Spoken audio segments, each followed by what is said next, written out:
Segera download Apa saja yang Quran disebut oleh Tadabbur, Al-Quran jika dia meraih tafsir kebaikan. dalam genggaman Contoh, Anda. bulan Ramadan adalah bulan Al-Quran.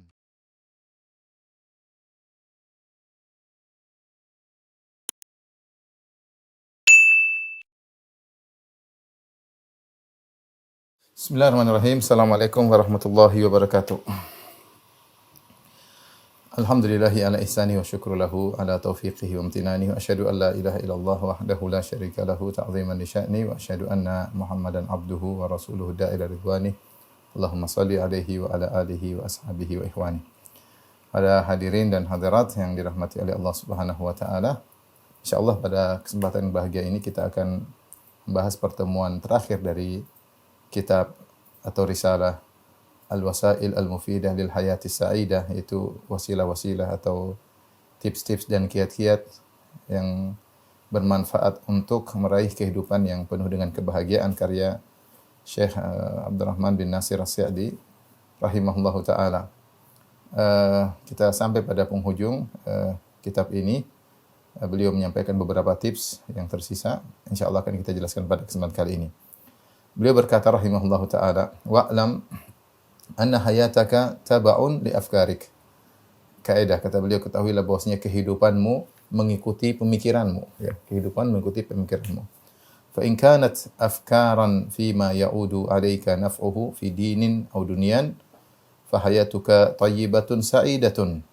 Kalau pemikiran-pemikiranmu merupakan pemikiran-pemikiran yang bermanfaat untuk agamamu dan duniamu, maka kehidupanmu adalah kehidupan yang bahagia. Wa illa fal amru bil aks. Jika tidak, maka perkara menjadi sebaliknya. Itu kehidupanmu bukanlah kehidupan yang bahagia. Pada poin ini, Syekh Abdurrahman bin Nasir As-Sa'di rahimahullahu taala mengingatkan tentang pentingnya kita menata pemikiran kita. Kita tidak boleh sembarang berpikir, karena pemikiran ini mempengaruhi kebahagiaan kita. Seorang yang berpikir lurus, punya visi terkait akhirat dan dunianya, maka ini akan berpengaruh pada kualitas kehidupannya, bahagia atau sengsara. Oleh karenanya dalam Islam, pemikiran juga bisa mendapat pahala maupun mendapat dosa. Rasulullah SAW bersabda, innamal a'malu binniyat, sungguhnya amalan tergantung pada niat-niatnya. Dan amalan yang dimaksud oleh Nabi SAW mencakup amalan jawari, anggota tubuh, ya, termasuk juga adalah amalan lisan, ya, dan termasuk juga amalan hati, berfikir, ya, berfikir. Oleh karenanya Allah Subhanahu Wa Taala menyebutkan contoh dalam Al-Quran seorang yang menggunakan pikirannya untuk pikiran yang buruk, sehingga akhirnya mengakibatkan dia disiksa di neraka Jahannam. Orang tersebut adalah Al-Walid ibn al-Mughirah. Al-Walid ibn al-Mughirah seorang yang sangat kaya raya, bapaknya Khalid ibn al-Walid, tapi Al-Walid ibn al-Mughirah meninggal dalam kondisi kafir. Allah sebutkan bagaimana dia berfikir untuk mencela Al-Quran dalam surat Al-Muddathir. Kata Allah, innahu fakkara wa qaddar. Sungguhnya dia berfikir dan menetapkan apa yang harus dia bikin skenario atau bikin suatu pemikiran tentang Al-Quran. Apa sih Al-Quran itu? Innahu fakkara wa qaddar. Fakutila kaifa qaddar. Celaka dia, bagaimana dia menetapkan. Thumma kutila kaifa qaddar. Dan kemudian celaka dia, bagaimana dia menetapkan yang tidak benar tentang Al-Quran. Faqala in hadha illa sihru yu'thar. Dia berkata, setelah dia berfikir, merenungkan, innahu fakkara wa qaddar, fakutila kaifa qaddar, thumma kutila kaifa qaddar, thumma nadhar, thumma abasa wa basar, thumma adbar wa sabar. Allah sebutkan, dia berfikir, kemudian dia menetapkan. Kayaknya tidak pas untuk kita mencela Al-Quran. Dia fikir lagi, menetapkan lagi. Dia pilih apa sih yang tuduhan yang paling tepat untuk menjauhkan manusia daripada Al-Quran. Dia mikir-mikir, kemudian dia ingin mengatakan sesuatu, dia urungkan. Dia pikir lagi, dia urungkan lagi. Sampai dia summa abasa wa basar, kemudian dia sampai bermuka masam dan mengkerut wajahnya. Ini mikirkan yang buruk. Akhirnya sampai pada kesimpulan, faqala in hadza illa sihrun yu'thar. Inilah sihir yang dipelajari oleh Muhammad, diwariskan dari orang-orang sebelumnya, ya. Kata Allah Subhanahu wa taala, dan dia berkata, "In hadza illa qaulul bashar." Ini hanyalah karangan manusia, Al-Qur'an, bukanlah dari Rabbul Alamin. Akhirnya dia menemukan bahwasanya yang paling tepat untuk ditempelkan pada Al-Qur'an, Al-Qur'an hanyalah sihir yang dipelajari oleh Muhammad dari orang sebelumnya, dan ini hanyalah perkataan manusia, bukan perkataan Rabbul Alamin. Maka Allah mengatakan, "Sa'uslihi saqar." Sungguh aku akan masukkan dia ke dalam neraka saqar. Wa ma adraka ma saqar? Tahukah engkau apa itu neraka saqar? La tubqi wa la tadhar. Neraka tersebut tidak menyisakan dan tidak meninggalkan. Jadi kalau sudah membakar seorang maka tidak yang tersisa. Kulitnya, dagingnya, ya, sumsumnya semua terbakar oleh neraka tersebut. Neraka saqar. Nah, dalam ayat ini Allah menjelaskan bagaimana Al-Walid bin Mughirah menggunakan pikirannya untuk yang salah. Ini berdampak buruk bagi akhiratnya, ya. Dan ini dalil bahwasanya seorang muslim tidak sembarang berpikir.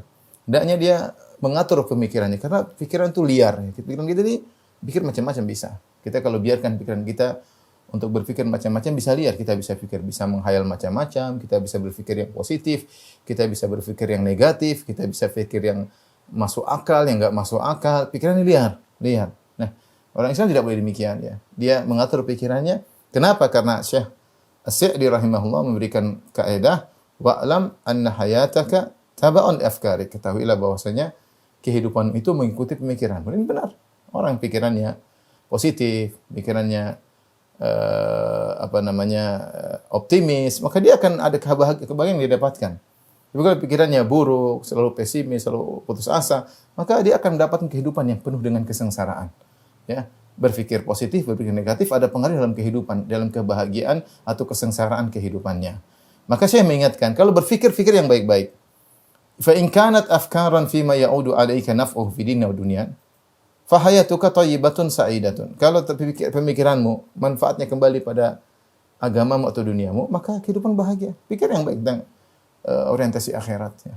Berpikir tentang akhiratku, bagaimana persiapan untuk akhirat, sibukkan diri untuk misalnya menghafal Quran, sibukkan diri untuk misalnya belajar agama, ya. Sibukkan diri untuk mengumpulkan uang untuk bersedekah. Orientasi akhirat, pemikiran ini mempengaruhi kehidupan seorang. Dia akan diberikan kebahagiaan dengan pemikirannya. Tapi kalau pemikirannya kacau, ingin kumpulin duit, ingin jalan sana, ingin jalan sini, ingin sombong, ingin bangga, ingin pamer, maka dia akan mempengaruhi kehidupan dia, sengsara atau bahagia. Ya. Maka dari sini jangan kita sembarang berpikir, karena kalau kita berpikir cara yang salah, tidak sesuai aturan, pikiran liar, maka ini pengaruh dampak pada kehidupan kita, akhirnya kehidupan yang sengsara dan kehidupan yang tidak baik. Ini kaidah yang disampaikan oleh Syekh As-Sa'di rahimahullah taala agar kita seorang ketika berpikir juga merenungkan pikiran kita. Ini mau pikir ngapain? Kita renungkan. Sebelum kita berpikir lebih jauh, kita pikirkan dulu. Saya mikir ini ngapain? Ada manfaatnya enggak untuk akhirat saya atau dunia saya? Kalau ada, lanjutkan. Kalau enggak, ngapain? Potong pemikiran tersebut, cari pemikiran yang lain. Karena akan mempengaruhi kehidupan kita. Mempengaruhi kehidupan kita. Taib. Ini poin pertama yang disebutkan Syekh Sa'di di akhir-akhir pembahasannya. Kemudian poin berikutnya, beliau rahimahullah berkata, "Wa min anfa'il umur li tardil hammi an tuwattina nafsaka ala alla tatluba syukra illa min Allah."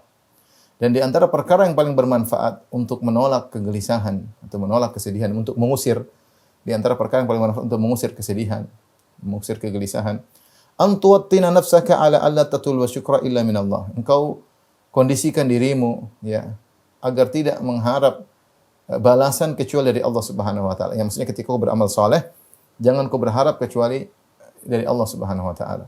Fa idza ahsanta ila man lahu haqqun 'alaik, jika engkau berbuat baik kepada orang yang memang punya hak, ya, yaitu kau berkewajiban untuk berbuat baik kepadanya, au man laisa lahu haq, atau kau berbuat kepada orang yang memang tidak ada hubungan denganmu, kau tidak punya kewajiban untuk berbuat baik kepadanya. Fa'lam anna hadza mu'amalatun minka ma Allah. Ketahuilah muamalahmu itu kau berbuat baik kepada dia, apakah orang yang punya hak atau yang tidak punya hak, yang punya kau kewajiban kepadanya, tidak punya berkewajiban mengayominya. Ketahuilah sebenarnya muamalah bukan antara engkau dengan dia, tapi sebenarnya itu adalah muamalah antara engkau dengan Allah Subhanahu wa taala. Fala tubali bi syukri man an'amta alaihi, maka jangan kau pusingkan apakah orang yang kau buat baik kepadanya, kau berbuat baik kepadanya berterima kasih kepadamu atau tidak, ya. Kama qala ta'ala fi haqqi khawasi khalqihi. Sebagaimana Allah berfirman tentang orang-orang spesial dari makhluk-makhluknya, itu orang-orang spesial yang dari hamba-hamba Allah Subhanahu wa taala, di mana mereka mengikrarkan dan berkata, innama nut'imukum liwajhillah la nuridu minkum jazaa'an wala syukura. Sungguhnya kami memberi makan kepada kalian karena mencari wajah Allah, itu ikhlas, agar bisa melihat keindahan wajah Allah di akhirat kelak, agar bisa masuk surga, agar bisa merasakan puncak kenikmatan di surga memandang wajah Allah Subhanahu wa taala. La nuridu minkum jazaa'an wala syukura. Kami tidak membutuhkan dari kalian balas budi, dan juga kami tidak membutuhkan kepada kalian perkataan terima kasih. Enggak butuh. Wa yata'akkadu hadza fi muamalatil ahli wal aulad. Dan ini semakin ditekankan ketika kita bermuamalah dengan keluarga dan anak-anak. Wa man qawiya ittisaluka bihim. Demikian juga orang yang hubungannya dengan engkau kuat. Artinya semakin dekat hubungannya dengan engkau, semakin erat hubungannya dengan engkau, jangan kau berharap timbal budi dari mereka. Jangan kau berharap terima kasih dari mereka. Semakin baik. Semakin baik agar kau bisa tentram, kau bisa bahagia. Kau berharap hanya dari Allah Subhanahu wa taala. Famata wattanta nafsaka ala iqwa'i syarrah anhum faqad arahta wastarahta. Kapan kau bisa mengkondisikan dirimu untuk tidak banyak menuntut dari mereka, maka sungguh kau telah merilekskan orang lain, merilekskan dirimu, dan kau juga rileks, santai, kau lebih istirahat, lebih tenang. Taib ini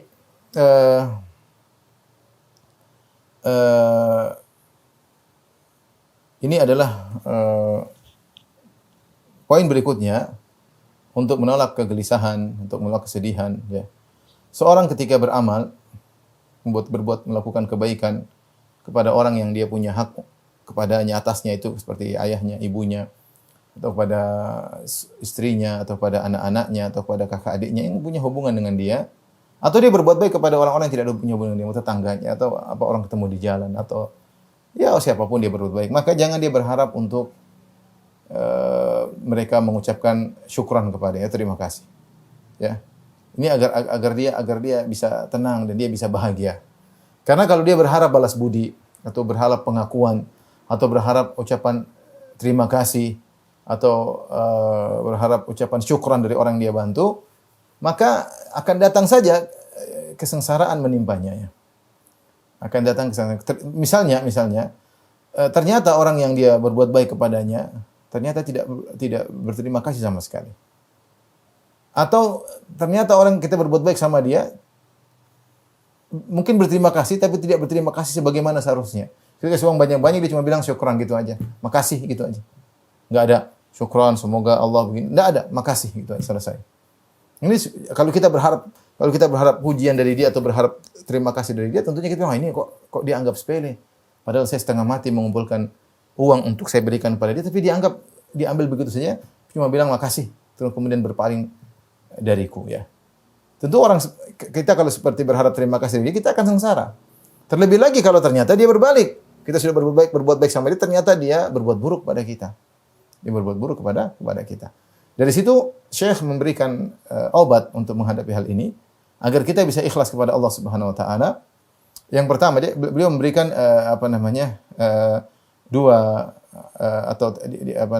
dia memberikan dua tips. Yang pertama, agar engkau bisa mengikhlaskan niatmu. Yang pertama, ketika kau berbuat baik sama orang, yakinlah kau bukan sedang bermuamalah dengan orang ini. Ketika kau sedang berbuat baik kepada istri, kau belikan emas buat istri misalnya, kau tidak sedang bermuamalah, engkau tidak sedang bermuamalah dengan istrimu, tapi bermuamalah dengan Allah. Ya Allah, saya berikan emas kepada istriku karena engkau yang menyuruhku untuk menyambung cinta kasih kepada istriku. Sudah selesai. Ya Allah, aku berikan, saya misalnya sama anak, ya Allah, saya berikan anak sepeda atau motor, atau saya ajak jalan-jalan karena engkau yang menyuruhku untuk memberikan hak anak-anak. Jadi muamalah kita dengan Allah sudah tahu selesai. Allah pasti berterima kasih karena Allah syakur. Allah pasti akan membalas. Manusia belum tentu. Dia mungkin memang itu kewajiban bapak, memang kewajiban suami. Ada wanita seperti itu. Dia tidak memandang pemberian suaminya sesuatu yang berarti. Seorang anak tidak memandang pemberian orang tuanya sebagai sesuatu yang berarti. Menurut dia itu suatu hal yang wajar, namanya orang tua harus begitu sama anaknya. Bahkan dia membanding-bandingkan, bapakku lihat teman-teman saya saja orang tuanya ngajak ke sana, bapak cuma begini aja, dia malah tidak berterima kasih. Dia bandingkan dengan orang tua yang lain yang mungkin tidak mengenal agama, yang mungkin ajak anaknya berhura-hura. Demikian istri juga mungkin bandingkan suaminya dengan yang lain, dia anggap pemberian suaminya tidak berarti. Atau anak-anak memandang pemberian orang tua mereka ayahnya tidak berarti. Karenanya agar kita bisa ikhlas, tips yang pertama kata Syekh Sa'di, fa'lam anna hadza muamalatun minka ma Allah. Ketahuilah ketika kau berbuat baik kepada orang lain, sungguhnya kau tidak sedang bermuamalah dengan orang tersebut, tapi engkau sedang bermuamalah dengan Allah Subhanahu wa taala. Begini, misalnya saya mau belikan emas buat istri. Saya belikan istri saya senyum, saya senang, ini hadiah buat kamu. Mungkin dia senyum, tapi yang saya harap Allah sudah tahu selesai. Allah pasti berterima kasih karena Allah syakur, Allah pasti membalas. Ya. Allah pasti membalas. Di antara nama Allah adalah Asy-Syakur, yang Maha membalas kebaikan dengan lebih dari apa yang kita lakukan ya. Oleh karenanya ketika kita langsung mengconnecting diri kita dengan Allah ketika berbuat baik, selesai urusan. Allah sudah tahu, sudah selesai. Mau dia balas atau tidak, enggak urusan. Ini perlu latihan, memang perlu latihan. Perlu latihan ya. Kemudian sehingga ketika kita tahu ini muamalah kita dengan Allah, tambahan lagi, maka ketika kita berbuat sama orang lain, kita tidak berharap, justru kita dalam hati kita hidupkan saya yang berterima kasih sama dia. Misalnya kita bantu anak yatim. Baik, muamalah kita dengan Allah Subhanahu wa taala. Dengan kita bisa membantu anak yatim, kita berterima kasih kepada anak tersebut dalam hati kita. Kenapa? Karena dengan ada objek anak yatim ini saya bisa berbuat baik. Yang manfaat saya berbuat baik tersebut, pahalanya abadi untuk saya di akhirat kelak dengan ganjaran yang abadi. Dengan ganjaran yang abadi. Anak yatim ini mendapatkan manfaat dari saya, misalnya kalau saya bantu dia, ya, cuma seberapa? Ini kasih uang per bulan, selesai, habis manfaatnya. Ya, tapi saya, ketika saya kasih dia uang per bulan misalnya, atau saya kasih dia uang sekali, manfaat uang yang saya kasih kepada dia ini abadi. Di akhirat kelak dengan ganjaran yang abadi. Maka sebenarnya siapa yang diuntungkan? Yang diuntungkan saya, bukan dia. Dari situ ketika kita sadar bahwasanya kita yang diuntungkan, bukan dia, ya, maka kita lebih mudah untuk ikhlas. Karena kita tahu kita bermuamalah dengan Allah. Ini poin memang agak berat, tapi kita harus latihan. Latihan bahwasanya, alhamdulillah Allah berikan saya hidayah untuk bisa beri bantuan kepada dia. Alhamdulillah sudah terima, selesai. Muamalah saya dengan Allah sudah selesai. Alhamdulillah saya tinggal menunggu balasan dari Rabbul Alamin. Di dunia pun di akhirat. Sehingga yang sebenarnya yang beruntung saya, lebih beruntung orang anak yatim tersebut beruntung, tapi saya lebih beruntung. Ketika kita pasang diri kita seperti itu, kita tidak berharap terima kasih dari dia, tidak berharap pengakuan dari dia, tidak ada masalah. Ya, tidak ada masalah. Yang kedua, oleh karenanya Syekh Sa'di kemudian menyampaikan ayat, memberikan contoh kepada kita agar motivasi kita bisa ikhlas, bahwasanya di sini ada penghuni surga yang mereka seperti itu ketika mereka berbuat baik kepada orang yang mereka tidak berharap timbal balik. Jangankan balas budi, bahkan terima kasih pun mereka tidak berharap. Karena ketulusan niat mereka. Kata Allah Subhanahu wa taala, "Wa yut'imuna at-ta'ama 'ala hubbihi miskinan wa yatima wa asira." Mereka para penghuni surga ini ketika di dunia, wa yut'imuna at-ta'ama, mereka memberikan makanan kepada orang-orang susah. 'Ala hubbihi, padahal makanan tersebut mereka sukai. Mereka beri makanan yang mereka sukai. Siapa yang mereka berikan? Wa yut'imuna at-ta'ama 'ala hubbihi miskinan, orang miskin. Wa yatiman, anak yatim. Wa asira, atau tawanan, mereka kasih. Mereka berikan. Kemudian mereka berkata, "Innama nut'imukum liwajhillah." Sungguhnya kami ini memberi bantuan kepada kamu mencari wajah Allah. Dari wajah Allah, karena ibtigha'a wajhillah, mencari wajah Allah Subhanahu wa taala. Karena melihat wajah Allah adalah puncak keindahan di surga kelak, lebih daripada kenikmatan-kenikmatan yang lainnya. Bahkan disebutkan jika para penghuni surga melihat wajah Allah, mereka lupa dengan nikmat-nikmat yang mereka rasakan sebelumnya karena kelezatan yang sempurna ketika memandang wajah Allah Subhanahu wa taala. Makanya Allah menamakan memandang wajah Allah dengan ziyadah. Lilladzina ahsanul husna wa ziyadah. Bagi orang-orang yang berbuat kebajikan, berbuat ihsan di dunia, kami berikan kepada mereka surga dan tambahan. Yang di mana nikmat tambahan ini tidak sama dengan nikmat surga yang mereka merasakan, dan ini adalah puncak daripada kesempurnaan, berbeda dengan nikmat-nikmat sebelumnya itu an-nazar ila wajhillah, memandang wajah Allah. Makanya Nabi SAW berdoa, "As'aluka ladzatan nazari ila wajhik wasyauqa ila liqa'ik." Aku mohon kepada Engkau ya Allah kelezatan memandang wajahmu dan kerinduan untuk bertemu denganmu. Maka orang-orang ikhlas ini berkata, "Innama nut'imukum liwajhillah." Sungguhnya kami memberi makan ini bukan mencari surga. Kami ikhlas, kami berharap ganjaran dari Allah, kami berharap bertemu dengan Rabbul Alamin. Mandang wajahnya dengan penuh kenikmatan. La nuridu minkum jazaa'a wala syukura. Kami tidak ingin dari kalian balasan apapun. Perhatikan sini. La nuridu minkum jazaan wala syukura. Kami tidak mengharap dari kalian balasan apapun dan terima kasih apapun. Di sini kalau kita lihat kaidah yang disebutkan oleh para ahli usul fiqh, kalau ada kalimat tanwin nakirah datang dalam konteks nafi atau konteks syarat, maka memberikan faedah keumuman. Lihat di sini, la nuridu minkum jazaan. Kami tidak, jazaan sini nakirah, jazaan. Dan datang dalam konteks kalimat nafi, kami tidak ingin. Sehingga kalau kita artikan dalam bahasa Arab, la nuridu minkum jazaan wala syukura. Kami tidak butuh dari kalian balasan apapun, tidak ada. Sedikit pun kami enggak butuh. Wala syukura, dan kami tidak butuh syukur sama sekali, tidak butuh terima kasih sama sekali, sedikit pun enggak butuh. Kalau mereka, kewajiban bagi orang yang dibantu bersyukur ya. Ini maksudnya kita bicara, ini Allah menyebutkan tentang dari sisi orang berbuat baik. Adapun syariat dari orang yang dibaikin, tentu ada syariatnya. Ya, mereka berterima kasih, mereka balas budi. Ya, tapi tidak semua orang bisa menjalankan syariat tersebut. Makanya Rasulullah SAW berkata, man ahsana ilaika ma'rufan fakafi'uhu. Ya. Fa illam tajidu ma tukafi'unahu fad'ullaha lahu. Ya. Kata Nabi SAW, barang siapa yang berbuat baik kepadamu, maka balas setimpal. Ini yang tugas yang syariat berikan kepada, kalau ada orang berbuat, kepada yang dibaiki. Kalau ada orang berbuat baik sama saya, maka tugas kita adalah membalas dengan setimpal. Sehingga kita semakin tulus kepada Allah kalau kita tidak punya utang budi sama orang lain ya. Fa illam tajidu ma tukafi'una. Kalau kalian tidak mendapati apa yang bisa membalasnya, maka berdoa. Kalau kita enggak mampu, kita doain dia sampai kita merasa cukup. Doa kita sudah pantas buat dia atas kebaikan yang dilakukan kepada kita. Ini adalah syariat bagi orang yang dibaiki. Namun tidak semua orang seperti itu. Adapun bagi orang yang berbuat baik, maka syariatnya adalah jangan berharap balas budi dari orang yang kau baiki. Jangan. La nuridu minkum jazaan wala syukur. Kami tidak butuh balasan apapun dan kami tidak butuh terima kasih apapun. Baik balasan berupa fisik, materi ataupun berupa kata-kata, kami enggak butuh. Ini yang bisa bisa melihat wajah Allah Subhanahu wa taala. Nah, dengan mengingat bahwasanya orang yang tulus, yang ikhlas, yang tidak berharap kecuali wajah Allah adalah para penghuni surga, maka motivasi seorang untuk ikhlas ketika dia berbuat, dia akan bahagia. Orang mau ngapain, mau ini, enggak ada masalah ya. Karena urusan saya bukan dengan kalian, urusan saya dengan Allah Subhanahu wa taala. Orang seperti ini akan bahagia. Makanya orang yang paling ikhlas orang yang bahagia karena dia sudah selesai. Dia tidak terpengaruh dengan perkataan netizen, tidak butuh dengan like-nya para netizen, tidak butuh netizen mengatakan syukran, dia enggak perlu. Kalau ada enggak ada masalah, itu suatu kabar gembira. Tapi kalau tidak juga enggak ada masalah. Tidak ada yang syukuri, tidak ada yang terima kasih, tidak ada yang like-in, urusannya dengan Allah Subhanahu wa taala. Kemudian beliau mengingatkan perkara berikutnya, beliau mengingatkan karena timbul kejengkelan sangat besar ketika kita berbuat baik kepada orang yang dekat dengan kita, ternyata dia tidak membalas. Ini semakin membuat kita jengkel. Kalau kita berbuat baik sama tetangga misalnya, terus tetangga menjelek kita, malah gibahin kita. Kita sih tetangga cuek aja, nggak biasa.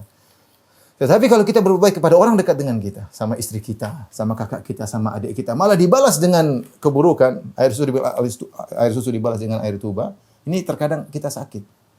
Jadi orang yang seharusnya dekat dengan kita, harusnya sudah kita baiki, dia membela kita, tidak ngomong di belakang kita, tidak jelek-jelekin kita, tidak gibahin kita, ini malah sering kita bantu, dia malah, di sini saya ingatkan, karena di sini poin yang sangat penting, yang benar-benar engkau harus benar-benar tulus. Dan kau harus tahu bahwasanya engkau bermuamalah bukan dengan mereka, tapi kau bermuamalah dengan Rabbul Alamin.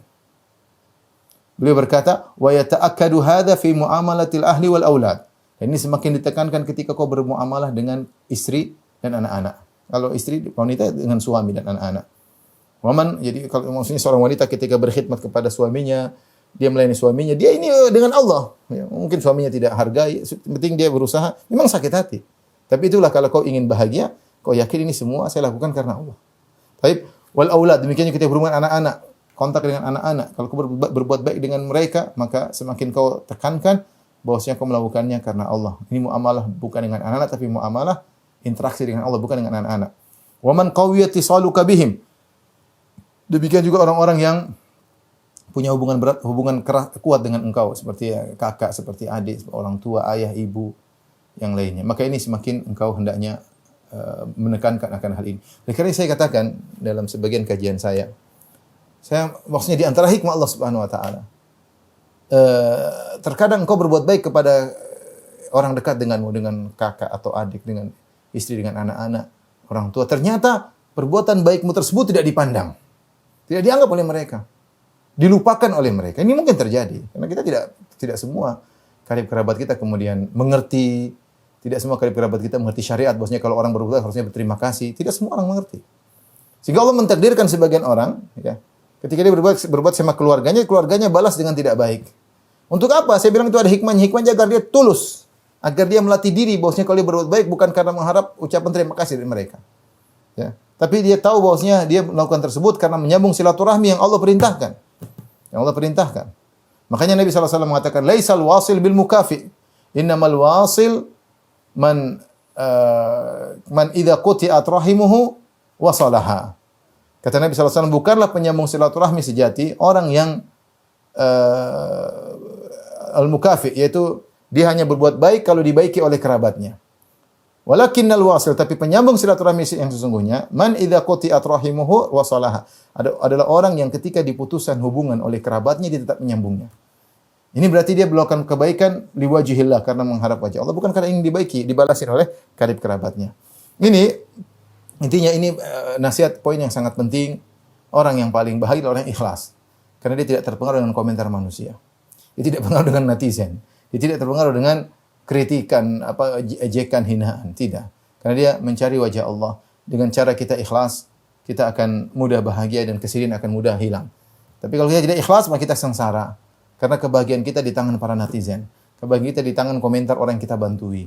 Ya, kita berharap balas budi dari mereka, maka susah kita bahagia. Terkadang mereka balas budi sesuai dengan yang kita inginkan, terkadang mereka balas budi tidak sesuai dengan yang kita inginkan. Maka seorang bersihkan hatinya, bahwasanya dia bermuamalah karena Allah Subhanahu wa taala. Kemudian Syekh Sa'di juga mengatakan, "Famata wa tunta nafsaka ala ilqa'i syarah." Ini kata Syekh Abdul Razak, ini mungkin ilqa'i syarah anhum pakai ha. Faqad arahta wastarah. Kapan kau bisa mengkondisikan dirimu untuk tidak banyak menuntut kepada mereka, maka kau akan mengistirahatkan mereka dan juga akan istirahat. Nuntut kamu ke anak harusnya begini, Anda perlu lakukan sesuai dengan syariat, sampaikan dengan baik orang terdekat kita, kawan kita. Kalau mereka ternyata tidak sesuai yang kita inginkan, jangan terlalu banyak menuntut mereka sehingga kau tenang karena kau tahu muamalahmu dengan Allah Subhanahu wa taala.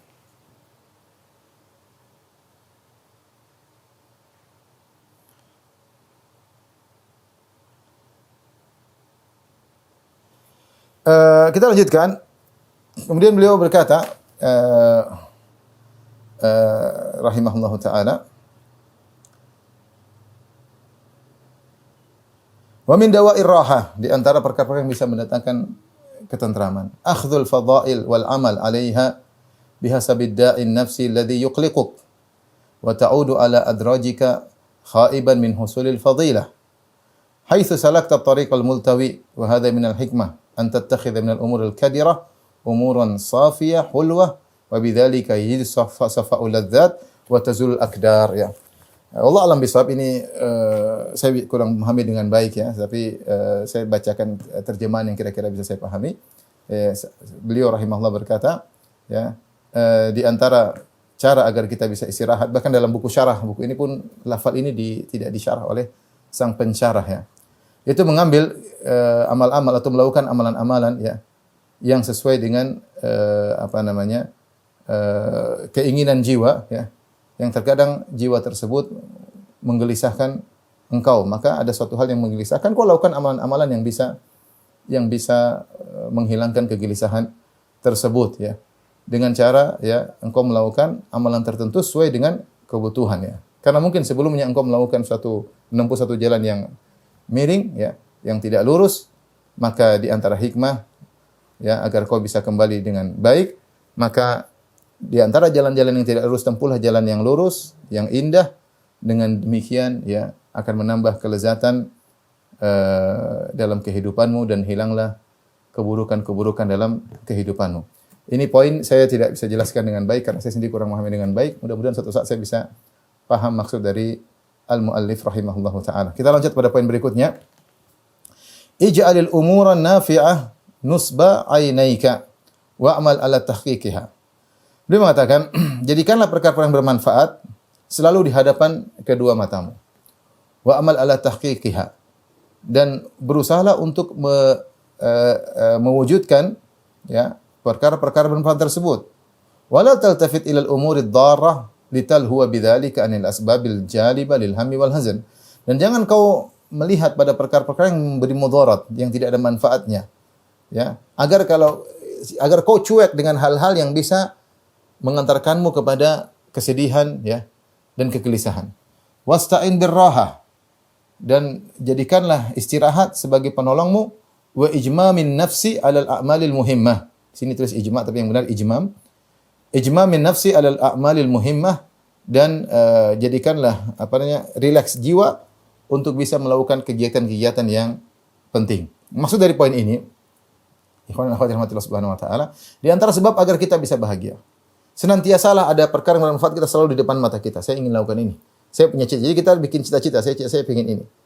Contoh sederhana. Misalnya saya cita-cita dalam setahun saya ingin hafal 1 juz. Sudah depan mata kita. Selalu jangan kita lupa cita-cita kita ini.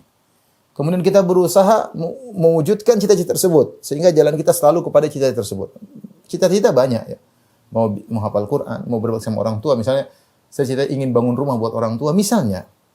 Saya ingin menghajikan kedua orang tua. Saya ingin mengumrohkan istri.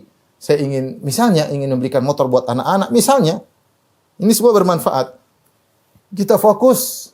Ada perkara-perkara yang tidak bermanfaat. Jangan kita menengok kepadanya. Jangan kita menoleh kepadanya. Karena perkara tidak bermanfaat ini, kalau kita ikuti, hanya mendatangkan kesedihan dan kegelisahan. Sebagian ulama ketika mensyarah perkataan ini, mereka berkata, contoh, kita melihat hal-hal yang tidak ada faedahnya. Ya. Dan itu sekarang banyak. Perkara-perkara yang tidak ada faedahnya yang kita lihat tersebut, hanya mendatangkan kesedihan. Ada kesenangan yang kita lihat, tapi setelah itu kesedihan.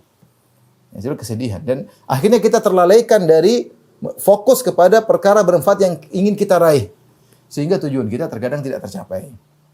Makanya di antara faedah paling bermanfaat dalam masalah ini adalah mengamalkan hadis Nabi SAW, min husni islamil mar'i tarkuhu ma la ya'nih. Di antara keelokan Islam seorang meninggalkan yang bukan kepentingannya, bukan urusannya. Urusan-urusan yang tidak mengantarkan dia kepada meraih cita-citanya, tinggalkan, enggak usah. Kita ini banyak perkara yang mau kita lihat, banyak perkara yang mau kita dengar, apalagi zaman sekarang. Tidak bermanfaat, jangan buang-buang umur. Karena tujuan kita tidak bakalan tercapai. Ya, apalagi kita punya cita-cita yang tinggi, misalnya ingin bangunkan rumah buat orang tua, ingin menghajikan istri, ingin menghajikan anak-anak. Ini bukan perkara yang ringan. Kita harus fokus, semua hal yang tidak ada faedahnya, kita tinggalkan. Betapa sering kita menengok ke sana, menengok ke sini, ngeklik sana, ngeklik sini, baca sana, baca sini, pingin tahu urusan orang. Justru itu mendatangkan kegelisahan, mendatangkan kesedihan. Hidup kita menjadi terkontaminasi dengan hal-hal yang tidak menyenangkan, sehingga tujuan kita akhirnya terlalaikan. Ya.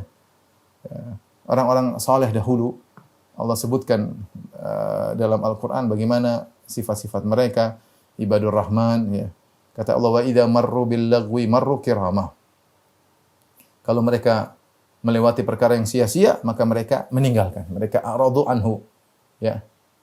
Ya, mereka berpaling dari perkara yang sia-sia tersebut. Apalagi maksiat. Maka ini nasihat bagi saya pribadi dan juga bagi ikhwan dan akhwat sekalian. Jika ingin bahagia, tinggalkanlah perkara-perkara yang bukan urusan kita. Tinggalkanlah perkara-perkara yang tidak ada hubungan dengan cita-cita kita. Jadikan cita-cita kita selalu depan mata kita. Apa sih, pingin apa? Pingin hafal Quran ya, semua perkara yang mendukung kita bisa mencapai tujuan tersebut, lakukanlah. Yang tidak ada hubungannya, ini apa nih? Delete aja, delete. Ini apa ini? Oh enggak. Ini jangan saya klik, saya tidak usah. Enggak perlu.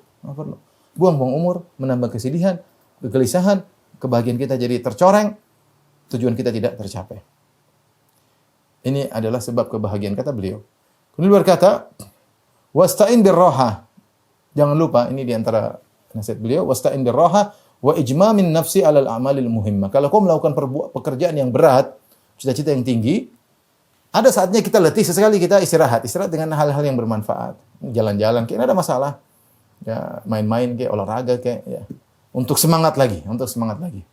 Yang beliau berkata, wasta'in birraha, istirahat. Jangan terus kenceng akhirnya putus tengah jalan. Tidak.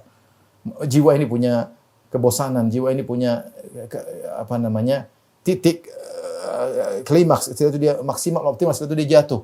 Maka seorang jangan sampai begitu semangat akhirnya dia terjungkal di tengah jalan. Di antara hal yang buat engkau bisa terus mencapai citamu, ya, continue sesuai dengan kemampuan, ada waktunya istirahat. Istirahat untuk apa? Untuk semangat kembali. Untuk semangat kembali. Misalnya kita baca Quran, ada capek, kita main yang lain, apa kayak ngobrol kayak yang bermanfaat, baca buku, nulis buku misalnya. Ada saatnya kita misalnya umroh mungkin capek ibadah terus sekali jalan-jalan ke mall kalau ibu-ibu pengen beli apa kayak nggak ada masalah. Untuk apa? Untuk semangat kembali. Untuk semangat. Karena jiwa ini tidak semua orang punya jiwa yang tinggi yang terus semangat tidak berhenti-berhenti. Apalagi sampai seperti malaikat tidak pernah bosan. La yas'amun tidak pernah bosan. La yafturun tidak pernah capek. Kita manusia tidak demikian. Maka kalau kita tahu jiwa kita tidak kuat seperti orang-orang salihin, orang-orang pilihan, maka agar kita mampu menjalankan cita-cita diselingi dengan istirahat, diselingi dengan rilekskan jiwa, hal-hal yang lain yang bermanfaat ya. Nanti kita kembali lagi. Nanti kita kembali insyaallah kita jalan ya. Oleh karena kalau ada kerjaan berat berhenti sebentar. Rileks. Kita ngobrol kayak entah telepon teman kayak kita walk TV kayak yang bermanfaat atau kunjungi orang tua kayak atau ajak anak-anak main-main. Setelah itu kembali lagi insyaallah kita kuat lagi, semangat lagi. Baik, kita lanjut poin berikutnya. Wa minal umuri nafi'ah. Kata beliau di antara perkara yang bermanfaat agar kita tidak bersedih. Hasmul a'mali fil hal wa tafarrugh fil mustaqbal. لأن الأعمال إذا لم تحسم اجتمع عليك بقية الأعمال السابقة وانضافت إليها الأعمال اللاحقة فتشتد وطأتها فإذا حسمت كل شيء بوقته أتيت الأمور المستقبلة بقوة تفكير وقوة عمل.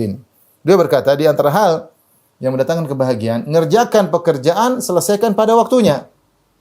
Kalau kita selesaikan pekerjaan pada waktunya, kita bisa fokus pada pekerjaan berikutnya. Karena pekerjaan-pekerjaan, tugas-tugas kalau kita tidak selesaikan pada waktunya, akan tarakum, akan terkumpul, jadi kumulatif, jadi berat. Maka kita akan dikejar oleh pekerjaan sebelumnya, ditambah lagi dengan kegiatan setelahnya. Ya, sehingga semakin berat bagi kita untuk bisa mengerjakan. Maka jika engkau menyelesaikan perkara pada waktunya, maka engkau akan bisa mengerjakan hal-hal di berikutnya dengan kekuatan, dengan fokus dan dengan fokus dan aktif yang kuat sehingga engkau bisa mengerjakan tugas-tugasmu.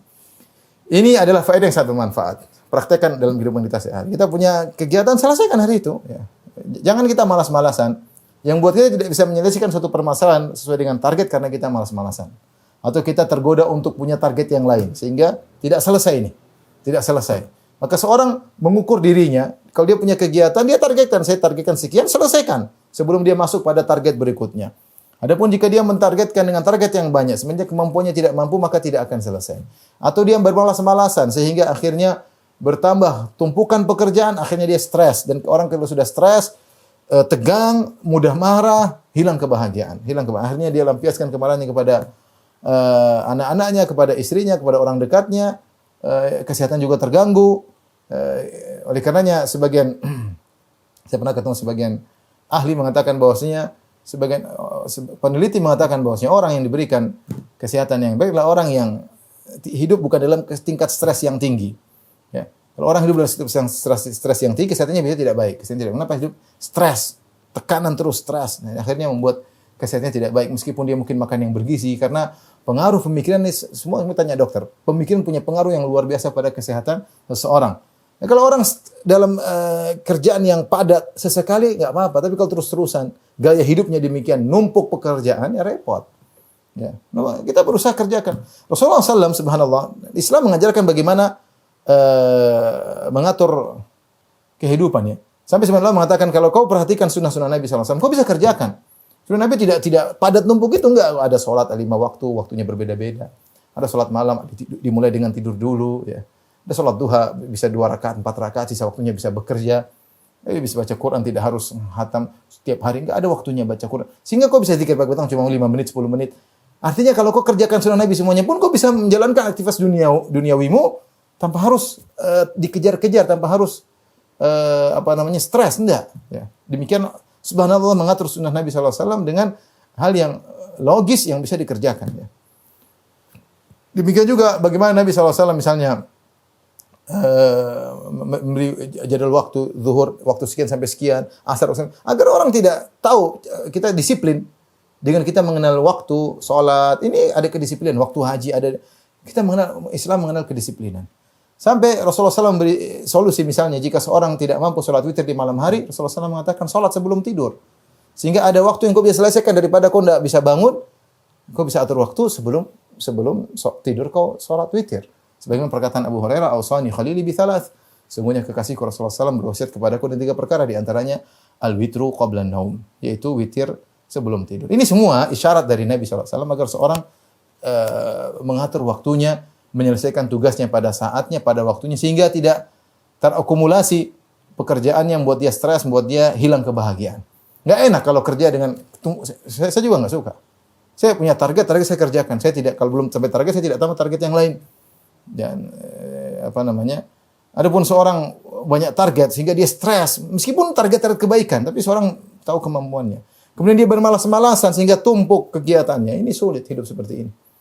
Maka jangan malas.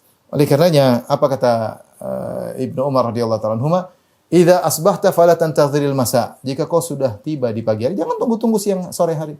Wa idza amsayta fala tantadhiris sabah. Kalau kau sudah di waktu sore hari, jangan tunggu-tunggu waktu pagi. Kerjakan sekarang yang bisa dikerjakan. Ya, wa khudh min sihatika qabla saqamik. Gunakan sehatmu sebelum sakitmu. Wa hayatik qabla mautik. Dan gunakan kehidupan sebelum datang kematianmu.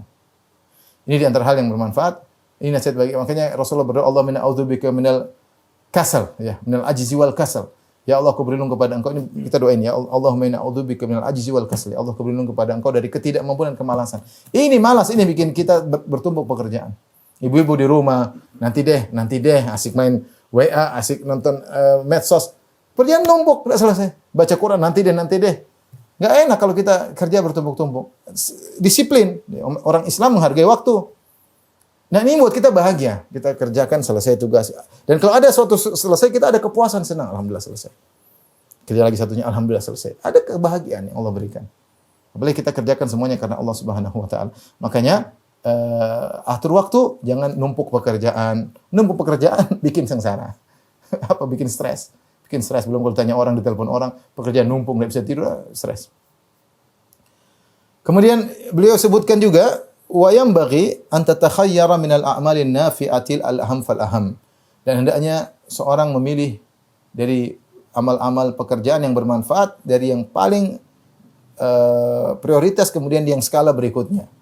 Wa mayyiz baina ma tamilu nafsuka ilaihi wa tashtaddu raqbatuka fihi. Kalau ada banyak kegiatan yang mau dilakukan, amal kebaikan atau amal bermanfaat, lihat mana yang paling prioritas. Ini juga agar kita agar kita bisa bahagia. Prioritas dulu yang kita kerjakan. Jangan sampai kita sibuk dengan yang sekunder atau tersier, akhirnya yang primer kita tinggalkan. Mana yang prioritas? Kalau prioritas kita lihat mana yang paling utama. Ini pertama kata beliau. Yang kedua, di antara juga kau lihat, ini amal, ini juga di antara faktor untuk kita pilih yang mana yang mau kita kerjakan. Lihat jiwamu senang dengan mana yang benar-benar kau semangat.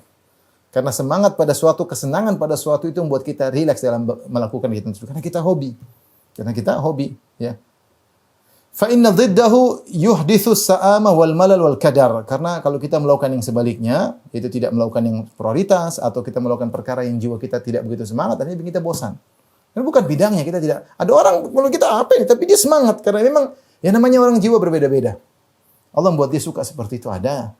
Ada orang suka nulis, ada orang suka dakwah, ada orang suka salat malam, ada orang suka baca Quran. Tidak semua orang hatinya semangat seperti itu. Ada kecenderungan, ada orang hobinya umroh melulu, ada senang haji melulu, ada orang macam-macam gitu ya. Beda-beda orang. Orang hobinya sedekah, tidak semua orang mampu seperti itu. Ya, ada orang suka kemana-mana pergi, ada bencana alam, dia suka ke situ, dia pergi. Tidak semua orang sama. Ya. Nah, kalau kita dapati pekerjaan tersebut, kita semangat, lakukanlah. Yang penting ikhlas karena Allah Subhanahu wa taala. Karena pekerjaan yang kita semangati itu membuat kita rileks dalam mengerjakan, lebih tulus dan kita lebih sabar menghadapinya, dan itu mendatangkan kebahagiaan. Tapi kalau kita melakukan pekerjaan yang kita tidak sukai, ya, baik perkara dunia atau perkara akhirat, maka ini terkadang buat kita sengsara, merasa dikejar-kejar, merasa tertekan, dan itu menghilangkan kebahagiaan. Ini antara faedah yang bermanfaat yang beliau sampaikan, yaitu memilah-milih pekerjaan baik dunia maupun ukhrawi, yang mana yang lebih kita semangat, yang lebih kita interest ke dalam aktivitas tersebut, maka lakukanlah.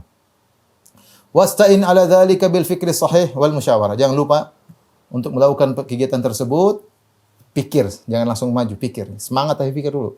Saya senang pekerjaan, tapi manfaatnya apa? Mikir. ini saya hobi, tapi ada manfaatnya enggak? Hobi, manfaatnya ada enggak? Untuk anak istriku, untuk akhiratku. Jadi beliau mengingatkan jangan sekedar hanya semangat, pikir dulu, prioritas enggak? Dan jangan lupa musyawarah. Bermusyawarah dengan orang yang pengalaman, yang sudah makan banyak garam. Fama nadima man istashar. Orang bermusyawarah sebelum mengambil keputusan tidak akan menyesal karena dia sudah melakukan prosedur, yaitu istikharah, musyawarah. Siapa yang sudah istikharah, sudah musyawarah, sudah prosedural, sudah itu yang terbaik yang Allah pilihkan. Yang menyesal apa kalau tidak istikharah? Menyesal apa kalau tidak musyawarah? Wadrus ma turidu fi'lahu darsan daqiqan. Apa yang ingin kau kerjakan, pelajari baik-baik. Manfaatnya ini oke atau tidak? Kemampuan saya, ekonomi saya, kemampuan waktu saya, manfaat atau tidak? Renungkan. Fa idza tahaqqaqatil maslahatu wa azamta fatawakkal 'ala Allah. Jika maslahat sudah jelas dengan aktivitas yang akan kau lakukan dan kau sudah bertekad, maka bertawakallah kepada Allah. Innallaha yuhibbul mutawakkilin. Sungguhnya Allah mencintai orang-orang yang bertawakal. Artinya beliau di poin terakhir ini menyuruh kita prosedural ya. Ada pekerjaan kegiatan lakukan, banyak tawaran, lakukan, pilih mana yang kita semangati, mana yang prioritas. Setelah itu kita mikir, ini prioritas saya suka, manfaat atau tidak? Dunia saya dan akhirat saya, waktu saya akan terbuang berapa, mampukah saya melakukannya, pelajari dengan baik. Kalau ternyata masa sudah jelas, sudah bertekad, tawakal sama Allah Subhanahu wa taala karena Allah mencintai orang yang bertawakal kepada Allah. Tamat hadhihi risalah walhamdulillah rabbil alamin. Selesai risalah ini, segala puji bagi Allah Rabbul Alamin. Wa sallallahu ala nabiyyina Muhammadin wa ala alihi wa sahbihi wasallam. Demikian ikhwan dan akhwat Allah Subhanahu wa taala, kajian terakhir dari kitab atau risalah Al-Wasail Mufidah lil Hayatis Sa'idah karya Syekh Abdurrahman bin Nasir As-Sa'di rahimahullahu taala. Semoga Allah menjadikan kita orang-orang yang bertakwa kepadanya, orang yang beriman dan beramal saleh, dan semoga Allah mengumpulkan kita di surga kelak. Allah memberikan kita kebahagiaan di akhirat kelak sebagaimana Allah berikan kita kebahagiaan di dunia. Dan inilah kajian kita yang terakhir. Mudah-mudahan kita bisa lanjutkan pada risalah-risalah atau kitab-kitab yang lainnya. Kurang lebihnya saya mohon maaf. Wabillahi taufiq wal hidayah. Assalamualaikum warahmatullahi wabarakatuh.